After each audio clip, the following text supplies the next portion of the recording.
이왕재 교수의 비타민C 이야기 제1부 왜 비타민C 2. 한눈에 보는 비타민C 이야기. 비타민C의 효능에 대한 사람들의 평가는 매우 다양하다. 어떤 사람은 감기에, 또 어떤 사람은 미용에 좋다고 말한다. 나아가 항암 효과가 있다거나 심혈관 질환에 좋다는 얘기도 한다. 이처럼 비타민C의 효능에 대해서는 잡지나 신문, 인터넷 등 여러 매스컴에 거의 매일 오르내릴 정도로 수많은 경험담, 전문가들의 의견, 연구 결과가 많은 대중의 입에 회자되고 있다. 비타민C는 흔히 포도당이라 불리는 글루코스나 갈락토스 등 당질을 전구 무질로 하여 그로부터 합성되는 일종의 탄수화물로 화학적으로는 아스코르빈산이라고 한다. 흥미로운 사실은 본래 이것은 동식물 모두에게 합성되지만 동물, 포유류의 경우 사람을 포함한 영장류와 기니피그라는 실험동물에서는 체내 합성이 이루어지지 않는다는 점이다. 엄밀히 말해 사람도 비타민C를 합성할 수 있었지만 그 능력을 상실했다는 얘기다. 그 생화학적 과정은 잘 알려져 있다. 즉 비타민C는 간세포에서 포도당의 몇 단계 변화해 궁극적으로 비타민C, 아스코르빈 산으로 변화되기 때문에 비타민C의 구조는 그 모체 물질인 포도당과 화학적으로 매우 유사하다. 그런데 포도당이 비타민C로 전환되는 마지막 단계가 산화인데 그 산화를 주도하는 산화효소라는 단백질을 만드는 유전자의 돌연변이가 유도됨으로써 마지막 단계인 산화 과정에 결함이 생겨 최종 산물인 비타민C, 아스코르빈산의 합성이 불가능해진 것이다. 문제는 왜 영장류와 기니피그에서만 그 산화 효소를 만드는 유전자의 돌연변이가 발생했냐는 것이다. 이에 대한 과학적인 이유는 아직 구체적으로 밝혀지지 않고 있다. 다만 유전학의 발달에 따라서 유전자 조작이 자유로워진 최근에는 실험용 생쥐의 유전자 조작을 통해 비타민C의 생체 실험이 용이하게 되었다.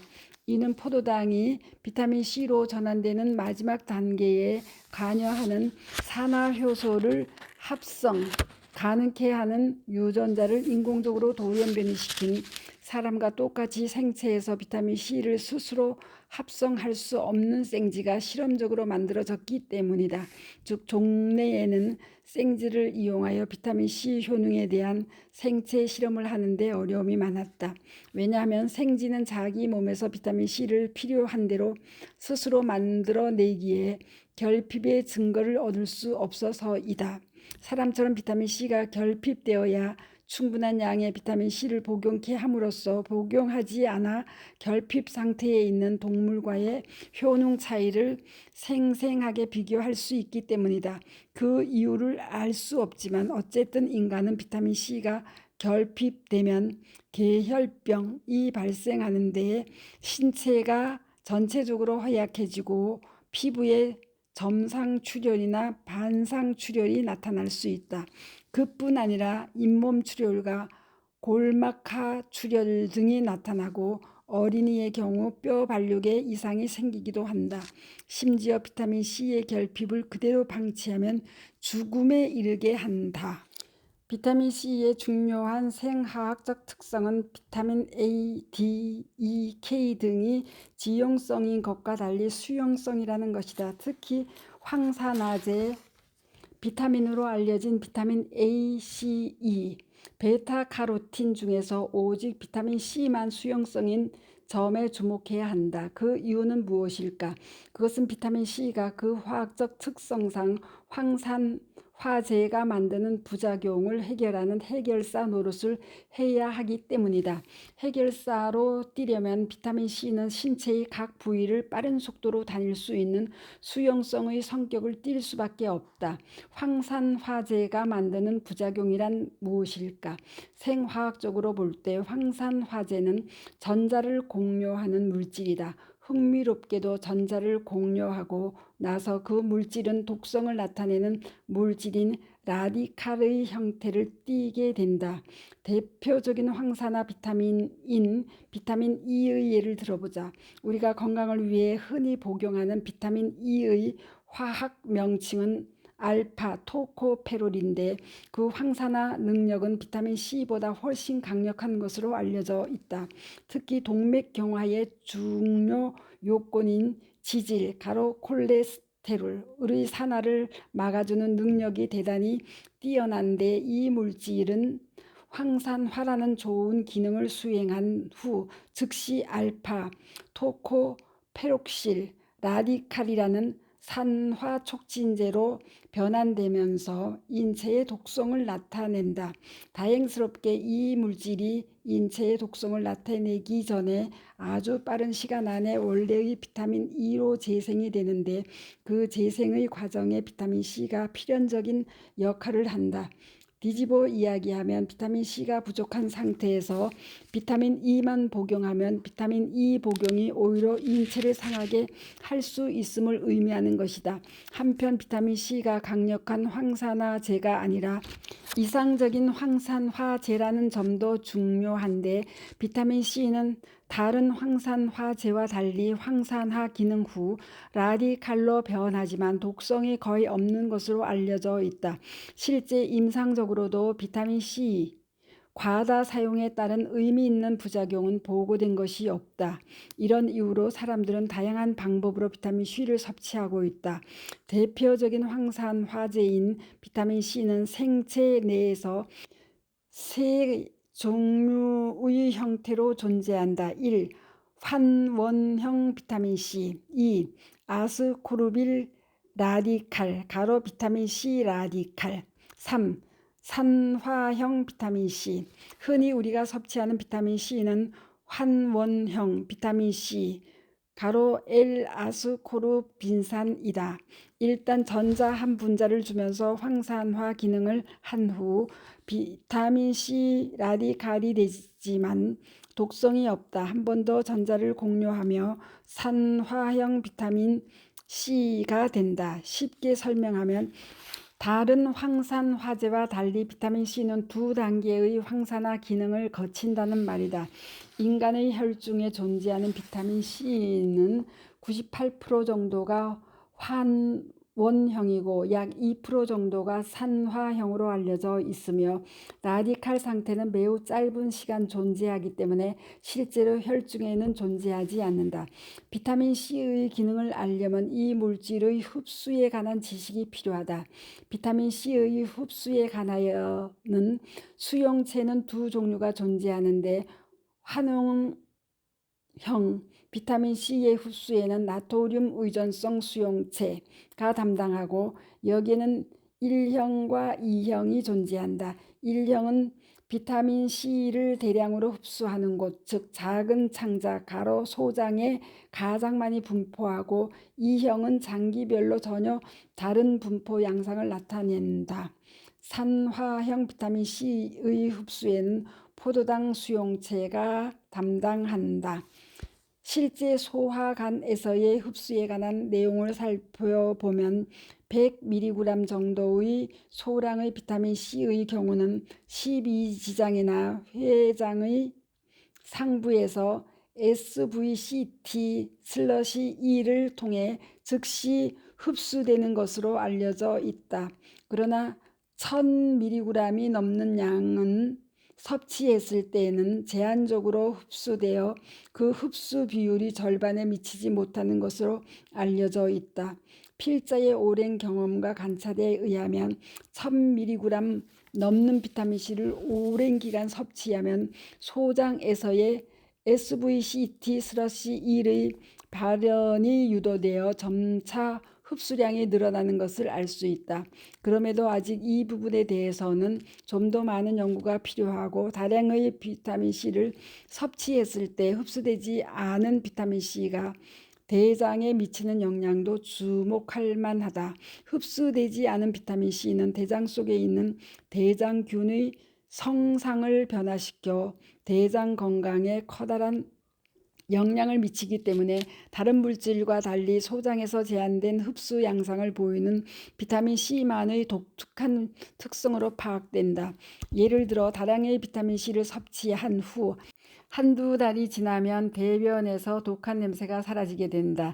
비타민 C가 대변의 대장균 변화에 미치는 영향에 대한 필자의 실험에 의하면 평소 비타민 C 섭취량이 많을수록 좋은 균이 많이 번성하고 부패균은 억제에 당하기 때문이다. 이것은 최근 급증하고 있는 대장암의 예방과 밀접한 관계가 있음을 지적하지 않을 수 없다. 비타민 C 흡수와 관련하여 흥미로운 것은 흡수된 비타민 C가 조직 내에 분포되는 양상이 균등하지 않다는 사실이다. 대뇌, 부신, 눈의 망막에 많이 포함하고 다음으로 간, 비장, 장, 골수, 췌장, 흉선, 뇌하수체, 콩팥에 상당량 분포하고 있는 것으로 밝혀져 알려지지 않은 기능에 대한 암시를 주고 있다. 특히 대뇌나 부신의 경우 혈중 농도의 200배에 가까운 고농도의 비타민 C가 존재하여 비타민 C의 기능에 대한 학문적 추정을 가능하게 해주는데 자세한 이야기는 강론에서 다루고자 한다. 비타민 C의 기능은 그 생화학적 성격을 통해 잘 알 수 있다. 무엇보다 두드러진 특성은 황산화제 역할이다. 이는 스스로 산화해 다른 물질의 산화를 막는 역할을 말한다. 화학적으로는 한원제라고 할 수 있다. 비타민 C는 마른 상태에서는 매우 안정적이지만 용액 속에서는 불안정하여 쉽게 산화된다.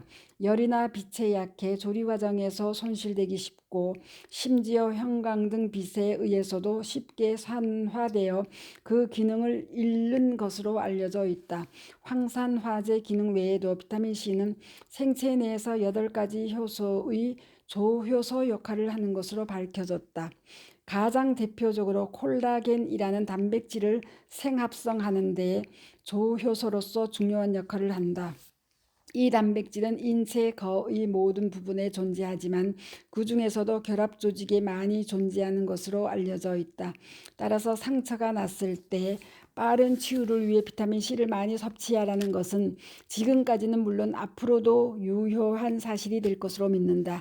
계혈병의 병리적 기전도 비타민 C 부족으로 인해 콜라겐 단백질이 생합성되지 않아 앞서 말한 여러 출혈 증상이 일어나는 것으로 전통적으로 보고되고 있지만 이것은 비타민 C에 관련된 과학적 사실 중 극히 일부분에 지나지 않음을 기억해야 한다. 이 전통적 사실 외에도 비타민 C는 체내에서 아드레날린이라는 스트레스 호르몬을 합성하는 데 매우 중요한 조효소 역할을 한다. 그래서 스트레스 상태에 있는 사람의 경우 혈중의 비타민 C가 측정되지 않을 정도로 고갈된다. 또한 비타민 C는 또 다른 스트레스 호르몬인 스테로이드 호르몬의 대사에도 조효소로 작용한다. 그래서 두 종류의 스트레스 호르몬의 주 생성 장기인 부신에 상상하기 어려울 정도로 높은 농도의 비타민 C, 가로 혈중 농도의 200배가 존재하는 것이다. 현대인이 엄청난 스트레스에 시달린다는 점을 감안할 때 비타민 C는 현대인에게 없어서는 안 될 필수 영양소라고 할 수 있다. 특히 그 결핍이 만성 피로의 확실한 원인 중 하나로 알려진 L카로니틴 대사에도 비타민 C가 조효소로 작용한다. L카르티닌은 미토콘드리아에서 지방이 에너지로 변환되는 과정을 주도하는 물질이다. 한편 비타민 C는 혈관에 작용하여 혈관을 확장시킴으로써 혈압을 낮추는 일산화질소 생성 효소의 조효소 작용도 하는 것으로 알려져 있다. 1999년에는 보스턴 의대와 라이너스 폴링 연구소의 공동 연구에 의해 비타민 C가 이 기전을 통해서 혈압을 낮추는 의미 있는 역할을 할 수 있음을 임상 연구를 통해 밝힌 바 있다. 아울러 비타민 C는 철분의 장내 흡수를 촉진시킬 뿐만 아니라 철분이 간에 저장되도록 운반해주는 단백질 이동에 필수적인 것으로도 알려져 있다. 오래전부터 지나친 알코올 섭취가 그 원인인 것으로 알려져 왔던 췌장 질환도 알고 보니 단순한 비타민 C 결핍에서 비롯된 것이라는 보고가 있다. 영국의 췌장학회 회장이며 여의사인 존 브로겐자 박사는 영국 서북부의 맨체스터 로얄 병원에서 10년 이상 연구한 결과 이 같은 사실을 보고하였다. 이 사실은 우리가 흔히 경험하는 질환은 아닐지라도 비타민 C를 복용함으로써 급만성 췌장 질환을 막을 수 있다는 얘기가 된다. 몇 해 전 과학기술원 화학과의 전무식 박사는 물의 형태에 대해 보고한 바 있는데 모든 물은 육각수와 오각수 두 가지의 형태로 존재한다고 하였다.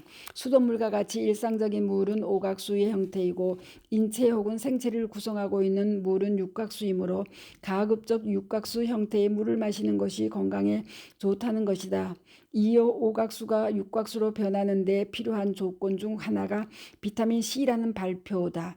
즉 오각수를 마시더라도 부분적으로 비타민 C에 의해서 육각수로 변해 건강에 유익하다는 것이다. 결국 비타민 C에 관련된 기존의 교과서적 지식은 전면 수정되어야 한다. 비타민 C의 다양한 효능에도 불구하고 의학을 전공하는 사람들조차 그 효능이 콜라겐 합성에 필수적이라는 사실에만 머물러 있다는 것은 매우 안타까운 일이 아닐 수 없다. 한편 비타민 C는 동맥을 튼튼하게 지켜주고 콜레스테롤 대사에 유익한 영향을 주기 때문에 궁극적으로 동맥경화 예방에 큰 도움이 되기도 한다. 또한 위염, 위암 등의 원인을 제공하는 위장 내의 여러 문제를 해결해 주기도 한다. 특히 한국인은 위장 질환이 많기 때문에 비타민 C가 더욱 필요하다. 그 이유에 대해서는 뒤에서 자세히 다룰 것이다. 3. 왜 비타민 C가 부족하면 쉽게 죽는가? 로 이어집니다. 스토리양입니다. 감사합니다.